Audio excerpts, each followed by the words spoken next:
J'ai besoin de toi, Jésus. Dans les moments de souffrance, Jésus, c'est ton nom que j'appelle. Dans les moments d'allégresse, Jésus, c'est ton nom que j'appelle. Jésus est, Jésus est, Jésus est, Jésus est. Dans l'évangile de Saint Jean, au chapitre 16, au verset 5, il est écrit: Maintenant, je m'en vais vers celui qui m'a envoyé et aucun de vous ne me demande où tu vas. Nous allons prendre des versets de façon pickpocket. Nous sautons au verset 7. Il est écrit: Cependant, je vous dis la vérité, il vous est avantageux que je m'en aille, car si je ne m'en vais pas, le consolateur ne viendra pas vers vous, mais si je m'en vais, je vous l'enverrai. Prochain verset, j'ai écrit ici, verset 13. Quand le consolateur sera venu, l'esprit de vérité, il vous conduira dans toute la vérité, car il ne parlera pas de lui-même, mais il dira tout ce qu'il a entendu de moi et il vous annoncera les choses à venir. Au dernier verset, 16, il est écrit: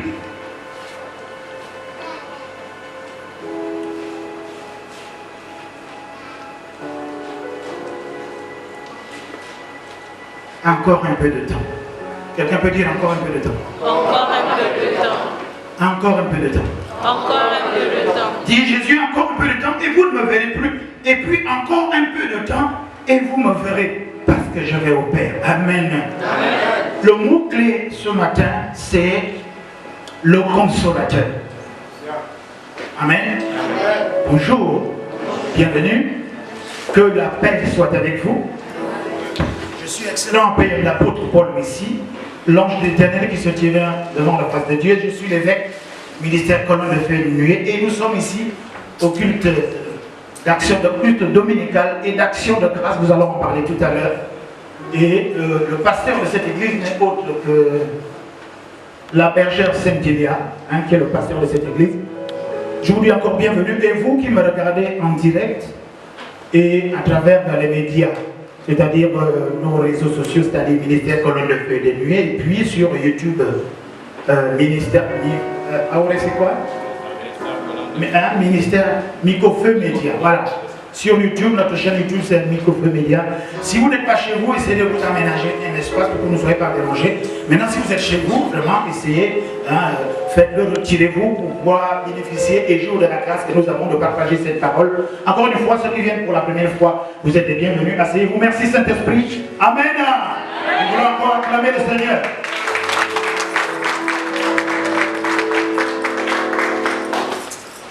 Est-ce que la distanciation est bien respectée? Oui. Franck saute, je veux, effectivement. Là, c'est un couple, oui. Vous n'êtes pas en couple, sautez, quelqu'un saute.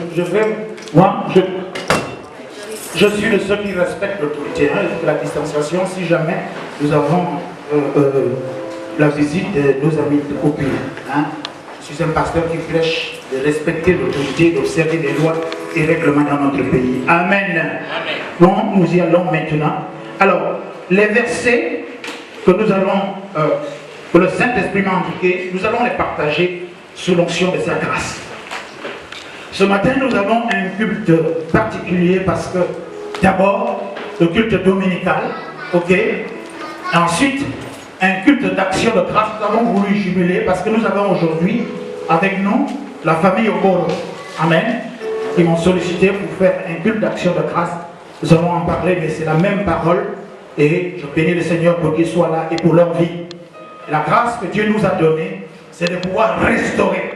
Le ministère Colonne de Feu et de Nuée est un ministère de restauration, évangélisation, restauration, édification et mission. Alléluia. Nous n'avons jamais, vous êtes témoins vous-même, je n'ai jamais demandé quelque chose à Dieu pour les autres sans qu'il me le donne. C'est l'alliance que Dieu a faite avec moi. Il m'a dit, tout ce que tu demanderas pour les autres, je te l'accorderai. Quant à toi-même, je sais ce qu'il te faut. C'est pour ça que ma prière est simple. Je ne peux pas aller demander à Dieu parce que c'est mieux pour moi de demander pour les autres. Alléluia. Parce que quand on demande soi-même pour Dieu, on est un peu égoïste. Amen. Nous allons parler du consolateur. Je suis allé consulter le dictionnaire Larousse parce que c'est en français, hein, c'est en français. Consolateur, là, c'est en français, consoler. Il y a des gens qui parlent kéké ici, il y en a qui parlent pounon, il y en a qui parlent vent. Consoler, bon, on ne sait pas trop. Bon, maintenant, je peux faire discuter et aller regarder ça dans le dictionnaire. Consoler, c'est soulager quelqu'un de son affliction. Nous sommes toujours dans l'esprit de la Pentecôte. Alléluia.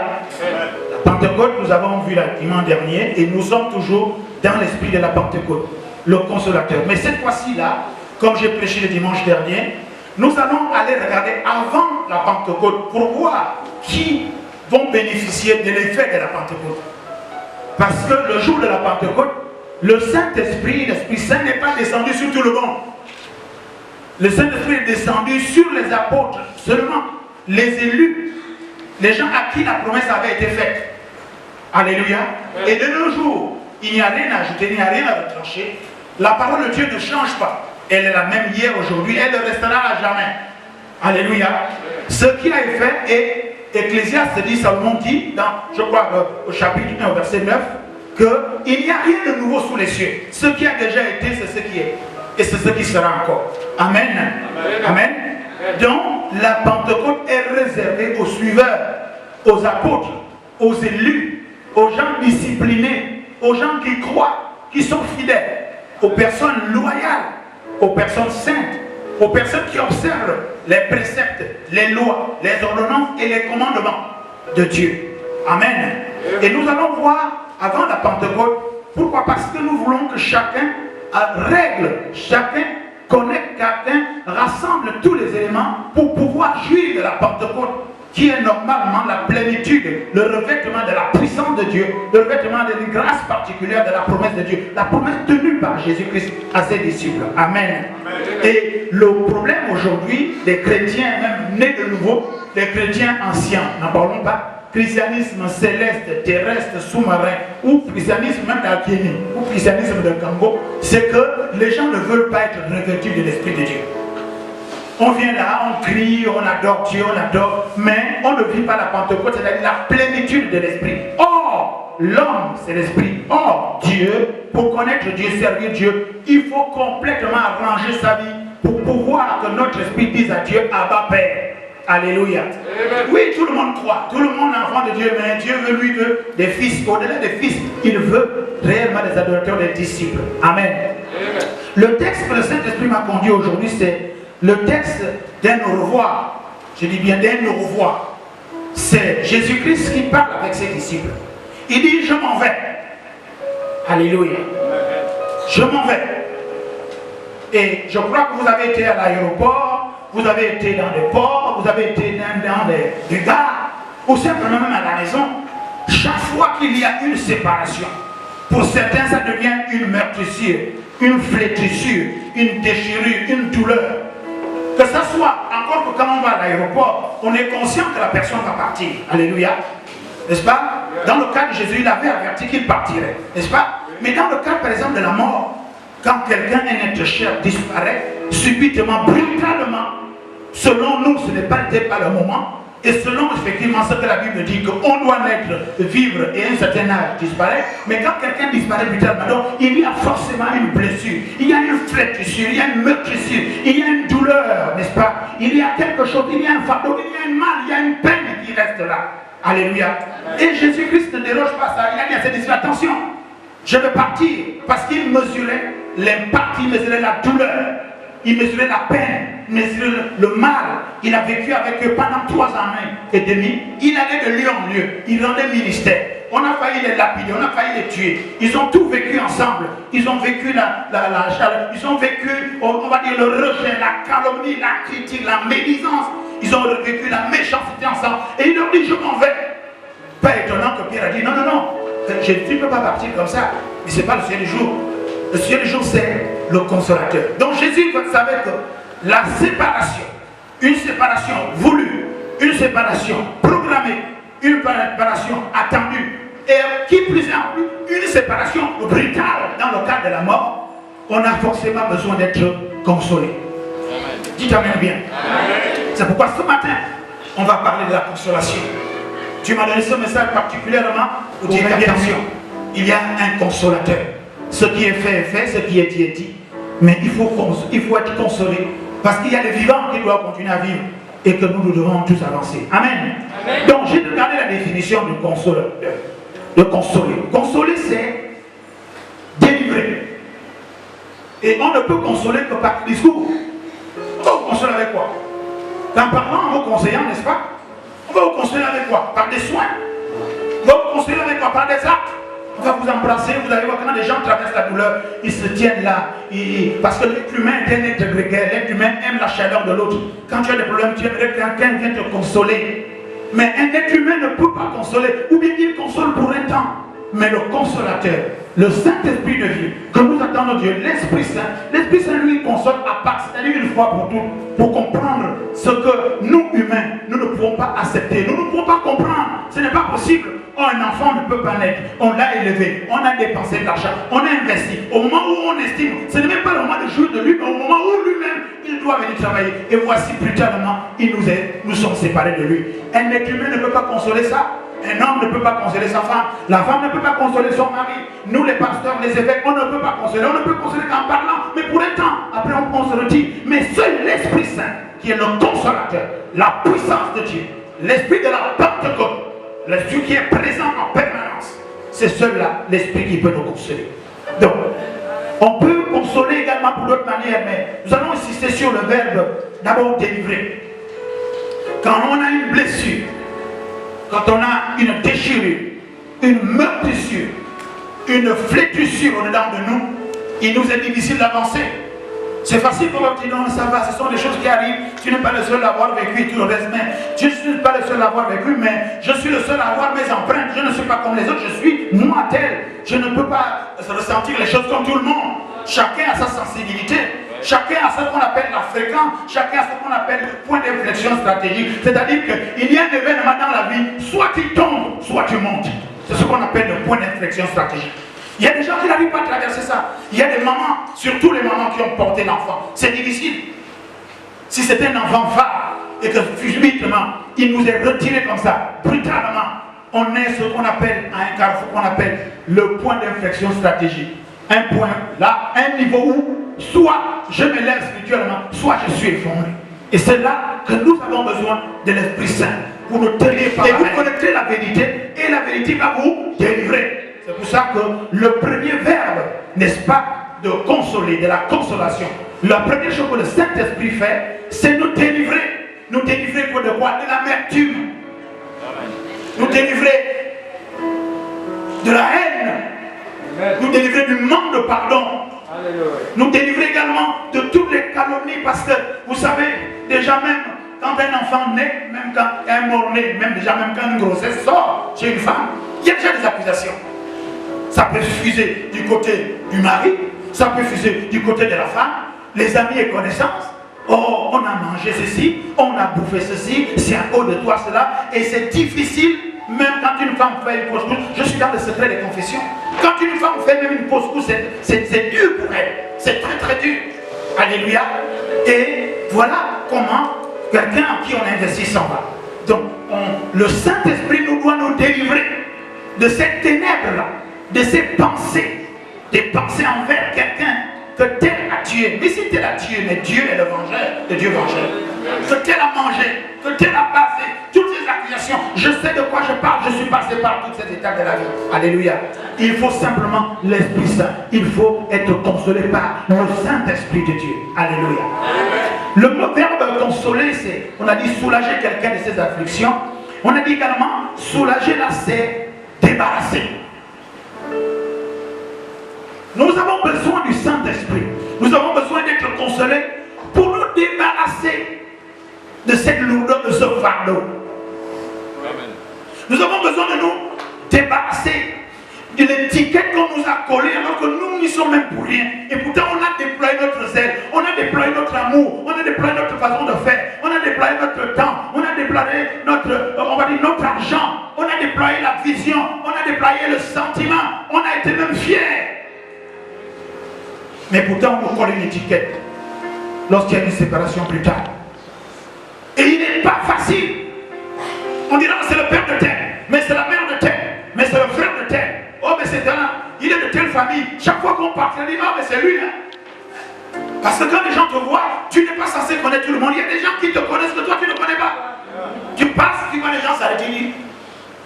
C'est lui. Oh, ils me regardent, ils sont en train de chuchoter, ils me regardent. Mais qu'est-ce qu'il y a? Ils ne savent pas la douleur que j'ai. Ils ne savent pas. Pour ce qui me concerne, je ne parlerai pas. En clair, ce n'est pas le temps de rappeler ça, de tourner le côté dans la plaie. J'ai dit en ce qui me concerne, j'ai fait le déniement. Il y a des choses qu'on n'accepte pas, je n'ai pas accepté ça. Quand ma famille s'est retrouvée confrontée à ça, ils sont là, je ne suis pas parti, je suis plutôt resté en prière. C'est insupportable, qu'est-ce qu'on va dire là? Seigneur, qu'est-ce qu'on va dire? Ce n'est qu'ici qu'on peut dire la vérité, que seul le Saint-Esprit, seul l'Esprit Saint de Dieu peut consoler, seul l'Esprit Saint peut ramener, qui peut débarrasser des accusations. Seul le Saint-Esprit peut nous débarrasser de l'étiquette.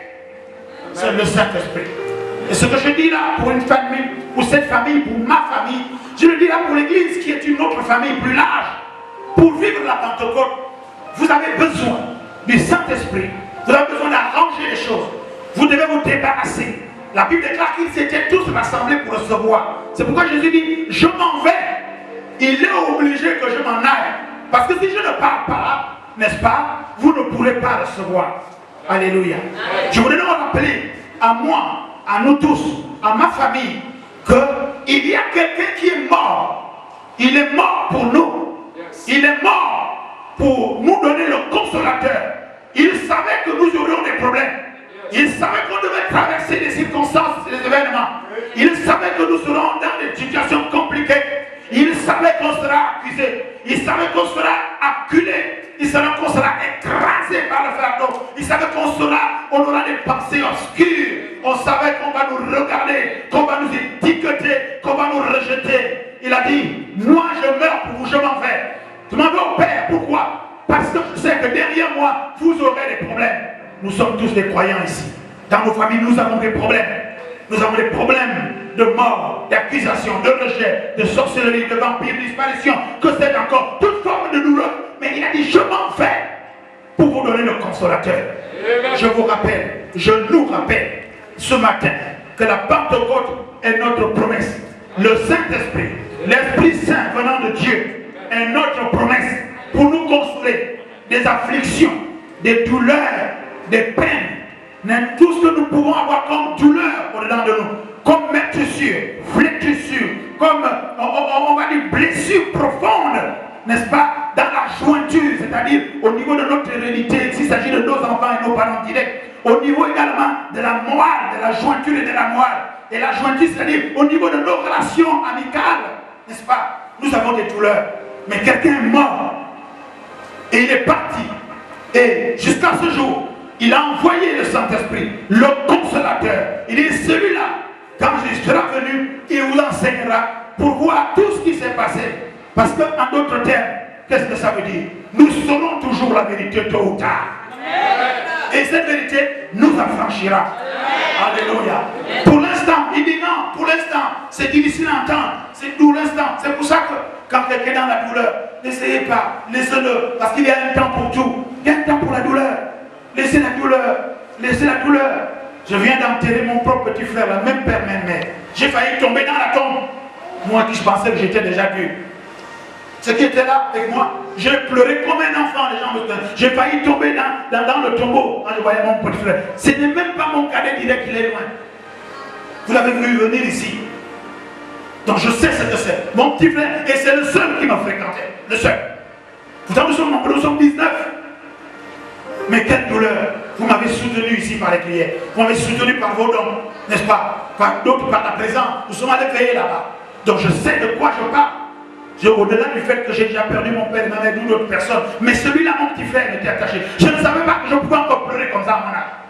Je me disais peut-être que mon enfant ou ma femme, mais c'était mon cadet. Mon cadet, pas même immédiat. Alléluia. Donc, Je me suis rappelé par le Saint-Esprit que quelqu'un mort, il a dit je vais te consoler, débarrasser. Il y a un autre verbe encore, le verbe c'est diminuer. Soulager quelqu'un de son affliction, le consoler, c'est diminuer la douleur. Essayer d'être dans des problèmes étant seul, la douleur est grande. C'est pour ça qu'il faut toujours être au moins deux. Dieu a dit, maudit et malheur à quiconque sera seul. J'exhorte les couples, quel que soit ce que vous traversez, soyez comme Adam et Ève. Ils ont été chassés du jardin d'Éden, n'est-ce pas? Mais ils sont allés tous les deux. Et quand ils ont péché, quand ils ont eu des problèmes, ils sont allés tous les deux. Adam n'a pas dit, bon, comme il a dit à Dieu, c'est la femme que tu m'as donnée. Mais malgré ça, il a pris sa femme. Ils sont allés se cacher quand Dieu est arrivé. Vous qui êtes en couple, même si vous n'êtes pas encore mariés, vous êtes dans la fornication, mais soyez à deux. Alléluia. Soyez à deux. Que la douleur ne vous sépare pas. Que la douleur ne vous éloigne pas. Que la douleur ne détruit pas ce que vous avez construit. Parce que quand si la douleur s'invite là-dedans, et que vous n'avez pas le Saint-Esprit, et que vous n'avez pas des gens sages pour vous consoler, pour vous parler, et que vous-même, la douleur est tellement forte que si les accusations rentrent dans un couple, dans un foyer, qui plus est, si l'accusation est au milieu, n'est-ce pas, s'agissant des deux, c'est dangereux. Alléluia. Un homme est mort, Jésus. Il a donné le Saint-Esprit. Il n'y a pas de hasard, il n'y a pas d'accident. Si vous êtes là ce matin, c'est parce que ce message était pour vous. D'autres ne sont pas venus. D'autres sont venus, sont repartis. D'autres encore sont malades. D'autres sont morts. D'autres sont souffrants quelque part. D'autres sont en train de jouer au football, le big match, tout ça. Je sais de quoi je parle, je faisais tout ça. Mais vous, vous êtes venus. Donc c'était pour vous. Vous avez besoin de vendre vos afflictions. Quelle est ta douleur? Pour mes parents et moi, c'est la mort d'un fils. Mais quelle est ta douleur? Tu as raté quoi? Tu as échappé à quoi? Est-ce qu'on t'a abandonné?